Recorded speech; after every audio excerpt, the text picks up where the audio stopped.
The mare threw a shoe somewhere between the creek crossing and the ridge, and Elias Cord was crouched in the red dust, working the hoof with a rasp and a patience he had long since stopped applying to anything else in his life, when the wagon crested his property line.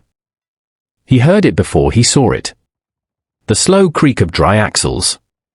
The particular exhaustion in the way a horse walks when it has been walking too long. He stood, wiping his hands down the front of his canvas trousers, and squinted against the afternoon sun, a sun that seemed personally offended by everything beneath it, pressing down on the Texas hill country like a brand on soft hide. The wagon was old. Not charmingly old, but desperately old. One side panel had been repaired with wood that didn't match, lighter, almost white against the weathered grey of the rest. Sitting on the board was a woman in a dark dress that had seen better years, her back as straight as a fence post. Her jaw set in a way that told Elias she had spent considerable time teaching herself not to look afraid. Beside her sat 2 children. A girl, maybe 9, holding something bundled in a flour sack against her chest. A boy, younger, 6, perhaps, asleep against the woman's arm despite the rocking and lurching of the wagon over the uneven ground. Elias had written to a matrimonial agency for months prior. He had requested, with the practical bluntness of a man who found letters uncomfortable, a woman who could ride, who could manage animals, and who understood that a cattle operation was not a parlor life. He had expected someone seasoned and angular and perhaps somewhat resigned to the arrangement. He had not expected her eyes, dark as creek water after a storm, to meet his from that wagon bench and hold, without flinching, without apology. As though she had every right to be here and was simply waiting to see whether he would figure that out for himself. She pulled back on the reins. The horse stopped. She said, "You are Elias Cord." It was not a question. He said, "I am." She looked at him for another moment, measuring something, and then she looked at his land, the sparse pasture, the leaning fence line along the north side, the house with its roof that needed attention on the left corner, and he saw something pass across her face that wasn't disappointment but was close to it. A recognition, maybe, that the pictures we build in our heads and the things that greet us in this world rarely agree. Then she stepped down from that wagon without assistance, and she did it with the ease of someone who had been climbing down from things her whole life. If this story already has you feeling something, hit that subscribe button right now and ring that bell so you never miss what comes next. Drop your city in the comments below. I want to see just how far this story travels. Now, settle in, because this one is going to stay with you. Her name was Clara Voss, and she had come from a place called Millhaven, which was 2 days east and 3 counties over, and which she mentioned only once and with a flatness in her voice that made Elias understand immediately that it was not the kind of place a person looks back on. The boy's name was Thomas. The girl was Ida. They were not Elias's children, and they were not Clara's children either, not by blood. They were her late sisters, and she had taken them because there was no one else to take them. And because Clara Voss was apparently the kind of woman who, when faced with a thing that needed doing, did it without manufacturing reasons why she shouldn't. Elias learned all of this in fragments over the first hour. He was not a man who asked direct questions, and Clara was not a woman who offered more than what was necessary.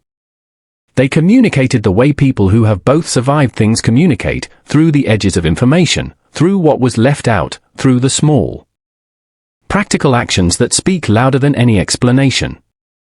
He showed them where to put the horse. She unhitched it herself, quickly and correctly, which settled something in him without a word being exchanged about it. Inside, the house told its own story, the story of a man living alone for 3 years since his first wife passed. There was nothing cruel about the neglect, only honest. A pot on the stove with a thin ring of dried beans around the inside. A table that had accumulated tools at one end, a tin of nails, a broken bridle ring, a coil of baling wire, because there had been no one to tell him it was a table, not a shelf. The floor was clean enough but bare. The curtains at the single window had once been blue and were now a color that had no name. Clara stood in the doorway of the kitchen and looked at it all, and Elias braced himself for the look women sometimes get, the look of calculation, of weighing whether the work required was worth what they stood to gain. But what she did was set down her bag, push her sleeves to the elbow, and say to Ida, "Find me the flour if there is any." Ida disappeared into the pantry. Thomas, now awake and clutching the flour sack that turned out to contain a small grey cat of determined ugliness, sat himself on the edge of a kitchen chair and watched everything with enormous eyes. There was flour. There was lard, and dried sage, and a rope of garlic gone papery but still good at the core. There were 3 eggs that Elias had collected that morning and placed on the counter with no particular plan for them. There was a side of salt pork hanging in the cold pantry. Clara worked without ceremony. She moved through his kitchen with the focused efficiency of a woman who has cooked in worse places with less, and Elias, who had been intending to offer help, found himself instead sitting in the chair across from Thomas and watching, with something close to wonder, as his kitchen, which had been a functional but joyless space, became something else entirely. The sound of it first. The rhythmic knock of the knife. The soft collapse of dough being worked. The specific hiss of fat hitting a hot pan that Elias had not heard in 3 years and which hit him somewhere just below the breastbone with a force he was unprepared for. Then the smell. Sage and pork fat and something browned and salted and warm, threading through the house the way warmth threads through cold fingers, slowly, and then all at once. Ida appeared at her aunt's elbow, steady and watchful, handing things before they were asked for, which told Elias something about how long and how closely she had been watching adults manage hard situations. By the time Clara set the pan on the table, salt pork with a crust on it, pan gravy, a round of flat sage bread that she had produced from virtually nothing, the tools had been moved to the counter. The nails in their tin relocated to the windowsill, and the table was a table again. Elias sat across from her. Thomas sat beside him. Ida beside her aunt. They ate. The food was not fancy. It was the food of people who know how to make a thing count. Elias ate 3 portions and said nothing and hoped that said enough, because he was not capable at that moment of forming words that wouldn't embarrass him.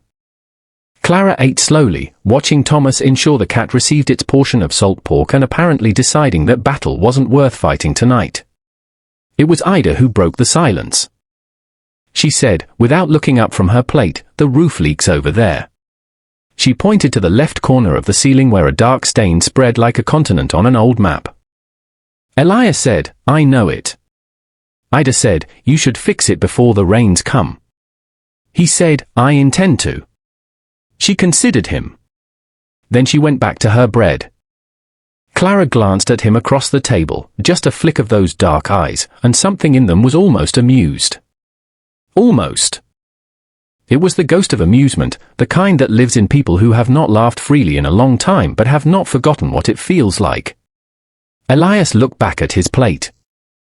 After supper, he showed them the room, the back bedroom, which he had aired out and whose linens he had changed that morning with a laboriousness that he now refused to feel embarrassed about.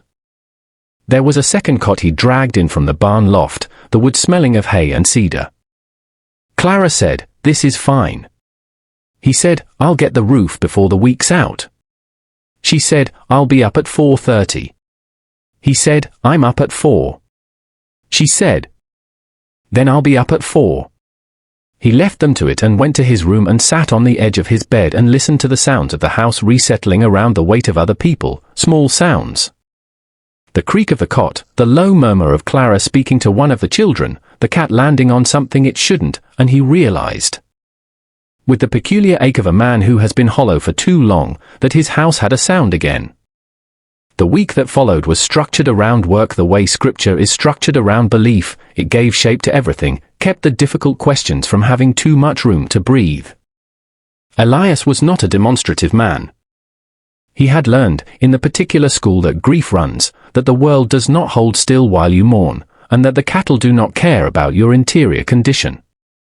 He had applied this lesson perhaps too thoroughly, until demonstration of any kind felt foreign, like a language he'd once been fluent in and had since let go to rust. But children, Elias discovered, do not accommodate distance the way adults do. Thomas, who was 6 and therefore operated according to a different logic entirely, attached himself to Elias's side by the 3rd morning with the totality and apparent permanence of a burr in wool. He asked questions in a continuous, unhurried stream. Why did that cow make that sound? What was the name of that bird? Was the sky always that color in the morning? Did Elias know how to whistle? Could he teach him? And Elias, who had been bracing himself for a child he didn't know how to reach, found instead that all he had to do was answer. He taught Thomas to whistle on the 4th day. They stood by the fence line in the early gold of 7 in the morning, and Elias demonstrated with a patience he didn't know he still owned. And Thomas pursed his small mouth and produced a sound like air escaping a bellows, and then tried again, and somewhere in the middle of the 9th or 10th attempt he managed a clear, thin note that rose up and disappeared into the dry air above them. Thomas looked at him with an expression of pure, uncomplicated triumph. Elias said, "There it is." That was all. But Thomas talked about it at supper with the gravity of a man announcing a legal victory. Ida was different, quieter, more watchful, in possession of that ancient sorrow that sometimes settles in oldest children who have had to be small adults too soon. She worked alongside her aunt with a seamlessness that suggested long practice. She fed the chickens without being told. She noticed when the water bucket was low. She fixed things, small things, a loose button, a torn hem, with a neatness and efficiency that made Elias think of someone much older. He caught her one afternoon standing in the doorway of the house, looking out at the pasture. And there was something in her posture, the held stillness of it, that reminded him so sharply of himself that he had to look away. He left a lemon drop candy on the fence post nearest the door that evening. He had bought a small paper bag of them in town 2 weeks prior for reasons he hadn't examined closely. In the morning the candy was gone and there was a small stone, smooth, quartz white, river polished, sitting in its place on the fence post. He put the stone in his shirt pocket and did not mention it. 40 miles to the northeast, in a town called Darrow that smelled of coal smoke and bad intentions, a man named Hector Voss was talking to the county land recorder about a woman and 2 children who had, in his estimation, taken something that did not belong to them. Hector Voss was the kind of man who wore his grievances like a good coat, with care, with pride, with the intention of being seen in them. He was Clara's late husband's brother, which gave him, in his own accounting, rights that the law would take some convincing to agree with. He had a way of leaning forward when he spoke, as though the words were something he was personally delivering into the face of the listener, and the land recorder, a small, careful man named Pritchett, leaned back accordingly. She took the children, Hector said, without consent of the family. Pritchett said, carefully, her sister's children. Her late sister's children. Which makes them family property by any Christian accounting. Pritchett said, that's not precisely how the law, I'm not here to talk about law, Hector said. I'm here to know where she went. Pritchett did not know. But somewhere between Darrow and the next county over, there was a man who did, a freighter who had seen a wagon, a woman, 2 children, and a grey cat making their way west on the dry road. And who had mentioned it to a barkeep, who had mentioned it to a drover, who had mentioned it to a man playing cards with Hector Voss on a Wednesday night. So Hector Voss finished his whiskey, paid his tab, and began making arrangements with the economy of a man who had done this sort of thing before. He was not, precisely, a dangerous man. But he was a determined one, which in the wrong circumstances amounts to the same thing. The town of Calvera was 11 miles from the ranch by the main road or 8 miles by the creek trail. And Elias went in every 2 weeks for supplies and mail and the specific form of human contact that consisted largely of exchanging information about weather and cattle prices with men he respected, but did not particularly like. On the Saturday of the 2nd week, he took Clara and the children into town. He had not planned it as a statement. He needed flour, and Clara needed thread and lamp oil, and Thomas had worn through the sole of his left boot in a way that could not be deferred. It was a practical trip. Elias was a practical man. But Calvera was a town of 212 souls who maintained, in the absence of more significant drama, a thriving economy of speculation about each other's affairs. And the presence of Elias Cord, a widower of known seriousness and known property, riding into town with a woman beside him on the wagon bench and 2 children in the back, was the kind of event that Calvera's information economy could not allow to pass unmarked. They felt it before they saw it. The particular quality of attention that a town deploys when something interesting has arrived. Eyes at shop windows. A conversation across the street that paused at the wrong moment. Clara sat straight on the bench and looked at nothing in particular, and Elias drove the wagon without hurry. At the dry goods store, he introduced Clara to the proprietor, a man named Albright, with the minimum words required. Albright shook her hand and was professionally pleasant in the way of men who reserve their judgments for better company. It was at the post office that the shape of things declared itself. Reverend Chambers was a tall man with white side whiskers and the particular bearing of someone who has confused the authority of his position with the authority of his character. He was coming out as they were going in, and he stopped in the doorway with the practiced ease of a man who stops in doorways frequently. Knowing that doorways are useful for conversations you want the street to hear. "Cord," he said. He looked at Clara with an assessment that was dressed as greeting. "I wasn't aware you had family coming." Elias said, "She's not family." Which was honest, but Elias would later acknowledge to himself. Perhaps not the most strategically constructed sentence he had ever produced. Chambers's expression sharpened. "I see." A pause, long enough to be intentional. "And she's staying at the property." "She is." "With the children." "With the children." Chambers looked at Clara with something that was not quite accusation but was wearing accusation's clothes. "I hope you'll both understand," he said, "that Calvira is a community of standards. And certain arrangements, my arrangement," Clara said, in a voice that was very quiet and very level, "is my own business." "Reverend." Chambers turned to her with the expression of a man unaccustomed to being spoken to with that particular brand of polite immovability. "A woman of Christian character would feed the children in her care," Clara said, "and maintain a household, and work the land. And not worry over much about what a man who doesn't know her thinks of it. I expect." She looked at him without heat, without apology. "If you'll excuse me, I have mail to collect." She went past him into the post office. Chambers looked at Elias. Elias looked at Chambers. "She's not wrong," Elias said. He went inside. But the Reverend's conversation, as they had both known it would be, was just the beginning. By the time they had collected their supplies and loaded the wagon, Elias had fielded 3 separate carefully casual inquiries from townspeople about the exact nature of his domestic situation. Each framed with a politeness that was really a form of pressure. He answered them all the same way, plainly, without elaboration, in a tone that discouraged further questioning. Clara, for her part, moved through the town with a self-possession that Elias recognized as the armor of someone who has been talked about before and has made a decision not to be diminished by it. She spoke when spoken to. She was courteous. She offered nothing unnecessary. It was at the feed store, near the end of the afternoon, that Elias encountered Mabel Rourke. Who was the closest thing Calvira had to a social institution, a woman of 60 with an honest heart and a tendency to say the thing that everyone else was only thinking. She took his arm while he was pricing salt blocks and said, in a voice pitched for him alone, "She's a fine-looking woman, Elias, and I don't mean that sideways. What I mean is she looks like she's got the kind of backbone that can stand up to this country. That's not nothing." He said, "No, it isn't." Chambers will huff and blow. He always does. She released his arm. "But I'd get the matter settled formally if I were you. For the children's sake, if nothing else. This country is not gentle to ambiguity." He bought the salt blocks and thought about that the whole 11 miles home. Clara, beside him on the wagon, did not speak for the first part of the drive.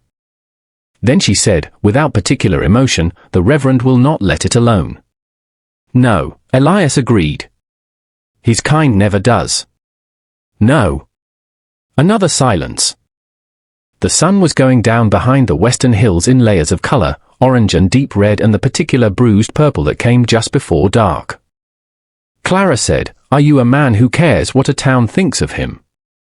He considered the question. "I care what my life looks like. Not what they say about it." She looked at him. "That's almost the same thing." "Not quite," he said. She held that for a moment and then turned back to the road. "No," she allowed. "Not quite. He came at just past 2 in the morning." Elias heard it before he was fully awake, the specific sound of a horse moving slow and deliberate outside, the kind of slow that is different from a horse wandering, that has intention in it. He was dressed and standing at the window before the sound resolved into certainty. The revolver already in his hand, by the habit of a man who has lived long enough on the edge of things to understand that hesitation is a luxury. The moon was 3/4 and threw a flat silver light across the yard. Elias could see the shape of a man and a horse at the far edge of the yard, near the fence that ran along the east side of the property. The man had dismounted. He was doing something at the fence, moving along it, slow, with a lantern turned low. Elias pulled on his boots and went out through the back. He came around the south side of the house, keeping the bulk of the wall between himself and the light, and worked his way along the fence to the corner, and then he stopped and watched. The man was not Hector Voss. He was younger, broad and unhurried in his movements, with the manner of someone paid to do a thing and not particularly concerned with the moral dimensions of it. He was cutting the wire. One strand at a time, methodical, which told Elias this was meant to look like fence deterioration rather than sabotage. Elias said, "Set it down." The man froze. The lantern swung a little on its handle. "Set the cutters down and step back from the fence." The man turned slowly. He was perhaps 30, with a flat, unremarkable face that gave away nothing. He looked at the revolver in Elias's hand with the assessment of a man calculating odds. "Set them down," Elias said again. Same tone. No escalation. Just the specific weight of a man who means it. The cutters dropped. "Who sent you?" Elias said. It was not a question. The man said nothing. "All right," Elias said. "Then you'll spend the rest of the night in the barn with the door latched. And in the morning we'll ride to Calvera and you can tell the sheriff what you were doing at 2 in the morning on a man's fence line. Or you can tell me who sent you and you can ride out of here in 15 minutes and I'll have no further business with you tonight." The man looked at him for a long moment. "Fella named Voss," he said finally. "Says the woman took something of his." Elias said, "The woman took 2 children in her care to a safer place. That's all she took." The man shrugged, the shrug of someone who had stopped caring about the specifics of jobs some time ago. "He'll come himself. I was just supposed to." He paused. "Check the property. I know what you were supposed to do." He watched the man ride out and then stood alone at the fence in the silver moonlight for a long time.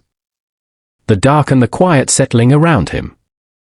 The cattle moved somewhere in the pasture to the west, slow shapes in the darkness. An owl said its piece from the cartonwood by the creek. Elias went back inside. Clara was standing in the hallway. She had a long-barreled shotgun, his, from the rack by the door, held correctly, broken open to check the load, which it turned out she had already confirmed. She was looking at him with those dark eyes and asking nothing, because she already understood the shape of what had happened. He said, "A man Voss sent. He's gone." She looked at the fence line through the window. She said, "He'll come himself." "Yes." She stood with the shotgun and the moonlight coming through the window and said, very quietly, so the children wouldn't hear, "I will not put this on you. If you want us to go, I don't want you to go." She looked at him. "Clara." He said her name for what he realized was the first time, and it sat differently in the air than he had expected. Hector Voss has no legal claim to those children. Whatever he believes. He has no claim to them, and he has less than no claim on this property. She said, "He's persistent. So am I." He took the shotgun from her gently and set it back in the rack. "Go to sleep. I'll sit with this the rest of the night." She stood a moment longer. Then she said, "There's coffee on the back burner." "I know it." She went back to the bedroom. He sat in the chair by the front window with the revolver on the table beside him and the lamp turned low and the coffee she had apparently made and left for exactly this kind of night warming the cold cup of his hands. And he looked out at his land, his neglected, struggling, still beautiful land, and he made a decision with the simple, total finality of a man driving a fence post. The ground gives eventually. You just have to keep at it. He was keeping at it. When the grey light came up before dawn, Ida appeared at his shoulder with the soundlessness of a child who has learned to move quietly through uncertain houses. She stood beside his chair and looked out the window at the pearl-colored morning. He didn't tell her to go back to bed. She said, after a while, "Are we safe here?" He said, "I'm working on it." She considered this. Then she went to the kitchen and he heard the particular sounds of a 9-year-old girl who has decided to make herself useful. He sat a moment longer, and then he followed her, and they made coffee and biscuits in the blue pre-dawn quiet without saying much. And when Clara came out at 4 o'clock and found them already at it, she stood in the kitchen doorway in the grey light and looked at the two of them, the weathered cowboy and the small girl working side by side at the kitchen table, and whatever she felt in that moment she kept to herself. But her eyes were a little too bright, briefly, before she turned to the stove. On Monday morning, Elias rode to Calvera alone. He went to the office of a man named Garrett, who was an attorney of moderate reputation and considerable practical experience with property matters, and who wore his suspenders with a confidence that Elias had always found oddly reassuring. He laid out the situation in the efficient, unsentimental way he laid out everything. Garrett listened. He asked 3 questions. He looked at the ceiling for a while in the manner of a man sorting through considerable mental filing. Then he said, "There are 2 ways to secure those children's situation and remove Voss's leverage at the same time." Elias said, "Tell me both." First, you could file for formal documentation of Clara's guardianship of her niece and nephew through the county court. It's a solid claim, blood relation, demonstrable care, no competing legal guardian of record since the children's father died before their mother. Voss is an uncle by marriage. The court will not favor him. And the second. Garrett looked at him steadily. Marriage creates a household of legal standing that makes the guardianship petition considerably more straightforward. And it means Voss would have to go against both of you and a property record, instead of a woman managing alone. Elias was quiet for a moment. Garrett said, "I'm not suggesting it for romantic reasons, Cord. I'm telling you the law is a practical instrument and that a married woman with clear guardianship documents is substantially harder to threaten than any other arrangement you currently have." Elias said, "File the guardianship petition today." Garrett nodded. Elias said, "And I'll handle the other part myself." He rode back to the ranch in the late morning. The sky was high and pale and the land stretched out in every direction with that particular beauty it saved for certain hours, the low hills covered in cedar and scrub oak, the dry creek flashing in a bend where there was still a little standing water, the cattle small and dark against the tawny grass of the middle pasture. He found Clara in the vegetable plot at the side of the house, a plot she had begun clearing and turning on the 3rd day, apparently deciding that whatever else this arrangement was, it would not include the absence of a kitchen garden. She was working with a hoe, methodical, the same focused economy she brought to everything. There was dirt on her hands and her jaw was set and the morning light was coming at an angle that turned everything the color of hammered brass. He stood at the edge of the plot. She looked up. Set the hoe handle against her shoulder. He said, "Garrett filed the guardianship papers this morning. They'll be entered into county record within the week. Voss's claim, such as it ever was, will dissolve." She released a breath, slow and controlled, but he caught the relief in it. "There's a second thing," he said. She waited. He was not a man who performed things. He had no oratory in him, no ceremony. He said it the way he said most things, plainly, and meaning every word of it. "I'd like you to stay. Not just through the season. I'd like, if it suits you, for this to be a permanent arrangement. For all of it to be legal and settled, and for you and the children to have this place as yours as much as it is mine." She looked at him for a long time. The wind moved through the cedar on the hillside. She said, "You don't know me well enough for that. I know enough. What do you know? He thought about it. He said, I know you get up at 4 and work until dark and complain about nothing. I know you left everything you had to take those children somewhere safe. I know you stood in my kitchen the first night and made a meal out of practically nothing. And I know that my house has sounded like a house again for 2 weeks and I don't want it to go back to what it was. He held her gaze.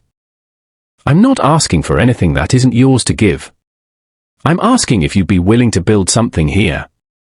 She looked down at the turned earth. Then she looked back at him. She said, I cannot promise you I know how to be easy to live with. I'm not easy to live with either. The children come first. Always. I'd expect nothing else. She studied him with those dark, still eyes, and he let her study because he had said everything he had and there was nothing left to add. And with Elias Cord what you saw was all there was. She said, all right. Not a romantic declaration. Not a speech. Just those 2 plain words from a plain woman who had made up her mind, which was, he was beginning to understand, how Clara Voss made all her decisions, completely, and without revisiting them. He said, all right. He went back to fixing fence. Hector Voss arrived in Calvera 4 days later. Which was 2 days after the guardianship documents had been entered into county record and 1 day after the notice of marriage between Elias Cord and Clara Voss Cord had been filed at the county courthouse. He arrived with a lawyer from Darrow, a thin, humorless man named Falk, and he went to the sheriff's office with the bearing of a man arriving to collect what is his. Sheriff Dunmore was a Calvera institution, a large, slow-moving man with a reputation for absolute disinterest in being pushed around by men from other counties. Hector Voss laid out his claim. Dunmore listened. Then he set 2 documents on his desk. He said, County Court entered guardianship of the minor children Thomas and Ida Voss, her late sister's children, to Clara Cord, née Voss, 3 days ago. Legal, entered. Uncontested. He tapped the second document.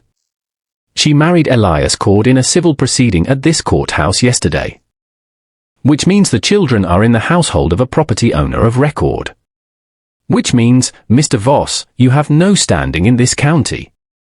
He looked at the thin lawyer. And if Mr. Falk has something to add, I suggest he be certain of his ground before he adds it. Because I have had a long week and I find I am not in the mood for paperwork that doesn't go anywhere. Falk looked at the documents. He looked at Hector Voss. He said, very quietly, there's nothing here. Hector Voss stood in the sheriff's office with the deflating look of a man who has traveled a long way to collect a grievance and found it had already been resolved without him. He was not a man who could afford a long legal fight in a county where he held no influence and the property records were not in his favor. And he was not, in the final accounting, quite dangerous enough to make it worth the alternative. He left Calvera that afternoon. Mabel Rourke watched him go from the window of the dry goods store and then went back to her ledger with the satisfied expression of a woman whose assessment of events has been confirmed. Reverend Chambers, to his modest credit, came to the ranch the following Sunday with a jar of honey from his wife's bees and a modified, if still somewhat stiff, disposition. He spoke to Clara for approximately 4 minutes and left having said nothing objectionable, which represented, for him, a form of progress. The town took its cue from the direction the wind was clearly blowing. By the 3rd week of September, Clara Cord was simply a woman in Calvera, known at Albright's for her precise ordering habits and her dislike of soft flour. And known at the feed store for the fact that she had reorganized Elias's supply accounts in a manner that Albright said, with genuine admiration, was the most sensible thing that had happened to those accounts since they were opened. Thomas had learned to whistle a second note and was working on a third. Ida had begun leaving small things on fence posts, a button, a bird feather, a piece of rose quartz, and Elias had begun leaving small things back. A clean bandana folded into a triangle. A piece of hard candy. One morning, a small penknife with a bone handle that had been his father's, which he set there and walked away from and didn't think about too hard. It was gone by evening and he never mentioned it and neither did she, but there was something between them after that, a different kind of understanding. The kind that doesn't need words because it is already too large for them. The roof got fixed before the rains came. Elias did the north section and Clara did the south, both of them up there in the October wind with cedar shingles and a bucket of cut nails, working from opposite ends toward the middle. And when they met at the ridge beam, neither of them said anything particularly profound. He took the remaining shingles and she handed up the nails and the work got done. Which was, in the end, what all of it had been. There is a kind of healing that does not announce itself. It does not arrive with ceremony or resolution or the clean click of a thing clicking into place. It arrives the way the grass comes back after a hard summer, slowly, in patches, in places you have stopped looking because you stopped expecting anything from them. Elias Cord had stopped expecting much. That is what 3 years of hollow rooms and cold mornings and a table that was also a shelf can do to a person. Not break him. Just narrow him. Reduce him to the functional. Take away the wider life and leave the working one. Clara Voss had not stopped expecting. She had simply, in the manner of people who have survived the unsurvivable, postponed the expectation. Put it somewhere safe inside herself where the cold could not get at it, where Hector Voss could not get at it, where loss itself could not locate it. And she had carried it across 2 counties in a wagon with a mismatched side panel, and she had set it down in a kitchen that smelled of cold and neglect, and she had rolled her sleeves up. There is no romance in desperation. But there is something in the recognition of another person's endurance, in seeing someone else who has kept going and understanding, in your bones, what that has cost them. That is, perhaps, the most honest beginning available to 2 serious people in an unserious world. The hill country does not forgive weakness, but it does, in its plain, demanding, gorgeous way, reward persistence. The grass comes back. The water finds its level. The broken places, if you keep the stock off them long enough, grow back stronger than the ground that was never broken at all. That is what they built. Not from nothing, from what remained. Which is always harder, and always worth more.